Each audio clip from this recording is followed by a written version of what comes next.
আমার একটা হৃৎপিণ্ড, সেটাই আল্লাহ নিয়ে গেছে। পরশুদিন বলছে, বাবা আমার একটা বরখা কিনে দাও। আমার স্যান্ডেলটা দেখেন 3 বছর পুরাতন ছেঁড়া, কিন্তু আমি আমার স্যান্ডেলটা পাল্টাই না, সেলাই করে নেই। কিন্তু আমার বাচ্চাদেরকে আমি কষ্ট পেতে দেই না। শুধু একবার বলছে, বাবা লেচে খাবো। আমার মেয়ের মোবাইলে আমার না হলে 500 ছবি আছে।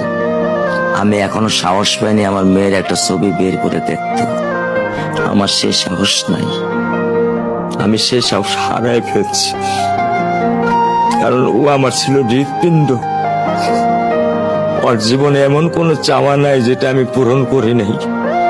পরশুদিন বলছে, বাবা আমার একটা বরখা কিনে দাও। আমার চাচতো ভাই বললো, ভাই ইসলামপুর থেকে 300-400 টাকা পাওয়া যায়। আমি সাথে সাথে নিউ মার্কেট থেকে আমি 1000 টাকা দিয়ে আমার মেয়েকে বরখা এনে দিচ্ছি। আমি দরিদ্র, ভাঙা বাসায় থাকি।